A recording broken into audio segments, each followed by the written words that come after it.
HarperCollins presents A Life in the Shadows, a memoir, written by A.S. Dulat, read by Showrein Chaudhuri. Quote by Rasul Mir, 19th century Kashmiri poet. I'm my own messenger, so ask my heart. No pen, no message will carry my tale. Unquote. Chapter 1. Beginnings. Where did it all begin? That's the question I've been asking myself while writing this book. Each time I think of this question, it leaves me with a different answer. I was never a compulsive diarist or journal keeper, so really, I don't have much beyond my memory to tell you where it might have begun. Life doesn't wait for you to fill the pages sometimes. But what I can do is give you some of the answers I found while I was putting this book together. For me, then, it all began in Chandigarh. It is a city that is tied up for me in all kinds of emotions, and in many ways, it is home. For my family, however, it began far away, in terms of both geography and time. The Dulat family's history is one that is shrouded in the mists of the past. The closest that I have been able to uncover is a charming little story told by a brilliant administrator and historian of colonial Punjab, Sir Lepel Griffin, KCSI. According to Griffin, our family belongs to a good-looking Rajput clan from Bikaner, the men of which wore their hair long and in two plaits.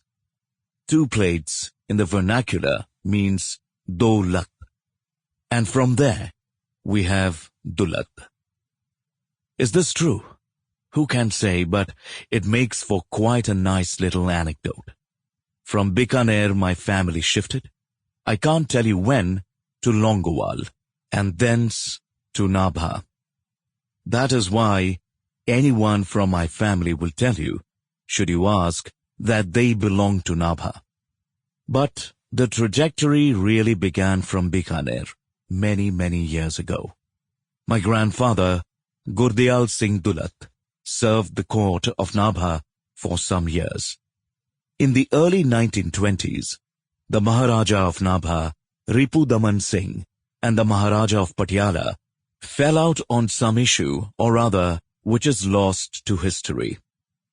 The government of India appointed Sir Louis Stuart as the commissioner to inquire into the quarrel.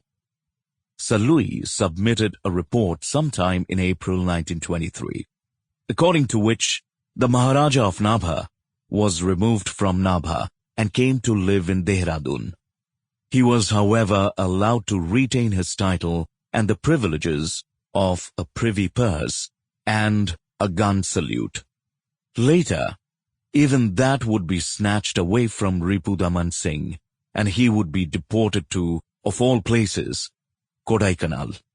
Meanwhile, the regency of Nabha was handed to the minor son of the erstwhile Maharaja. The administration of the state was placed under an administrator and an assistant administrator with a council of regency keeping watch. Why do I tell you this story? Because the assistant administrator in question was my grandfather, Sardar Bahadur Gurdial Singh Dulat. In our family, he was always referred to as the Home Minister of Nabha, for that was what the duties of his post entailed. I don't remember much about old Gurdial Singh, or indeed about my maternal grandfather Shivram Shawnee. In the family, he was called Sham. But I do know they were good men, large-hearted and kind, and they got along excellently.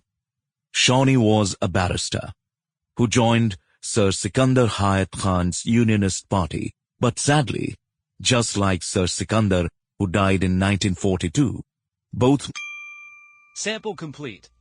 Ready to continue?